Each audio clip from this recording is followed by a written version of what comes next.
Welcome to the Move with Tank podcast with your host, Dr. Michael Tansini. He is a doctor of physical therapy, owner of Ground to Overhead Physical Therapy, a strength and conditioning coach, former college athlete, 4-time CrossFit regional athlete, and a national level Olympic weightlifter. On the show, he will cover ways for active individuals and athletes, just like you, to stay healthy and improve their performance without the need of surgery, injections, and pain medication. If you ever have any questions for Dr. Tansini, which you would like answered, send over an email or message through Instagram at drtank_DPT. So without further ado, here's your host, Dr. Tank.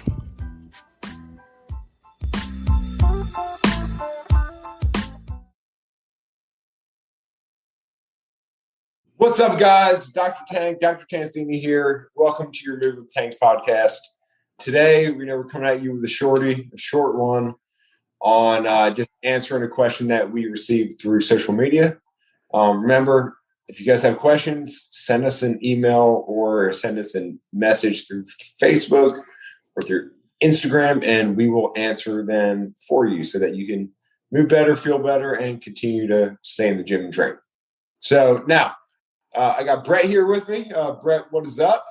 Hey, how's it going? Good, man. You ready to tackle this one? Ready, yeah. All right, so question of the day. The athlete asks, I have nerve pain that travels down from my neck down to my hand after training sessions. What do I do to fix this? And do I need surgery? Just a little background. This athlete is a CrossFit athlete, and they've been experiencing this for quite some time now, and they're getting a little bit freaked out. So, Brett, this person comes in to your office. What do you do?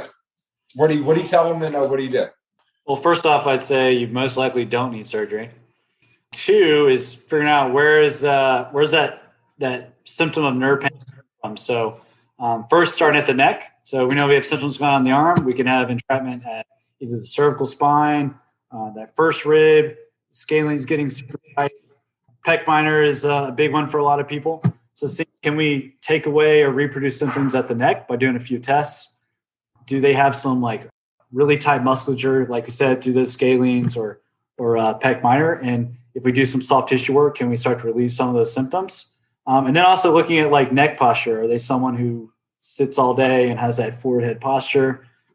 CrossFit athletes do a lot overhead. So when they're doing stuff like pull-ups or jerks or anything overhead, are they pushing that head through and sending symptoms down the arm? So not just looking at, is the nerve impinged somewhere, but also is there just a movement fault, and trying to look more globally rather than just one culprit or, one muscle. So, yeah. Dude, that is, man, you took the words right out of my mouth there. It's, I agree with you 100% here. And it's you got to look at the whole picture. So one, is it coming from the neck? Is it coming from the back of the neck, the front of the neck? Is it coming from where the nerves kind of cross underneath the ribs? Is it coming from where the nerve kind of crosses through the armpit? And we have to look at, what movements is this athlete getting it after? Is it only after pressing? Is it after handstand push-ups?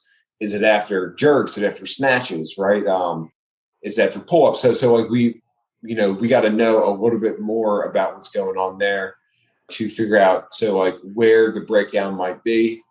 But, you hit it square on, looking at stability through that cervical spine as they're pressed. Are they really craning their neck forward, causing a lot of compression in the back? Are they super tight and super unstable through the front of the shoulder, causing that forward roll of the shoulder, causing a lot of compression down through that armpit? So these are all things that we do need to look at. So, Brett, spot on. So now you've, 30 seconds, 3 things you would give them immediately to take a stab at this first.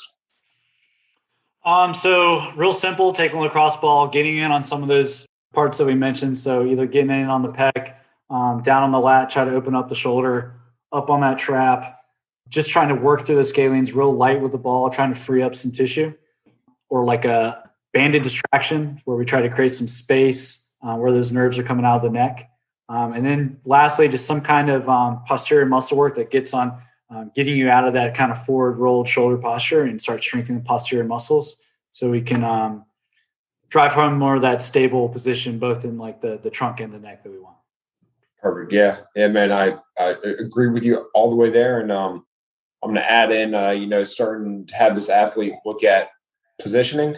So we'll get neck positioning, we'll get shoulder positioning. And if they're struggling with being able to find these things, or they don't know what to do, like that's, what working with a professional will really help with is, one, being able to tweeze out where this is actually coming from. Two, have the targeted exercises and the targeted things that actually need to be done so that you can get better faster. And three, with that person, it's important that they actually know the positioning that you're in so that we can help them fix the positioning so it doesn't come back in the future. So sweet, Brett. Hey, awesome, man. Thank you so much for joining me today. Like everyone listening, Brett and I will be doing these like super quick podcasts once every 2 weeks, and make sure to get your question in so that we can get it answered. So Brett, thanks for answering, man. And Absolutely. I'll catch you next time. Yeah. All right. Thanks for having me. Awesome, man. See you, everybody. This is Dr. Tank. I'll catch you next time.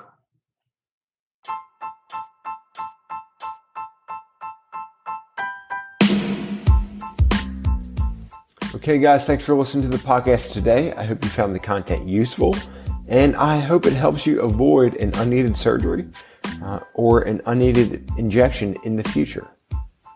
Now, in practice, my goal is to save 1 million active individuals from the unneeded surgeries, injections, and pain meds that they don't need, while helping them stay active and performing the activities that they love to do. Now, guys, I cannot reach that many people all by myself. I really need your help. So if you like what you heard, please share this podcast with your friends, with your families, or with anyone who you feel really needs to hear it. By doing so, you may just save that person from an unneeded surgery or injection that they really do not need. If you're not following me yet on social media, find me on Instagram at drtank_DPT and on Facebook at Ground to Overhead Physical Therapy. Thanks for listening to the show today, guys. I hope you enjoyed it, and I look forward to seeing you guys here again next time on the Move with Tank podcast.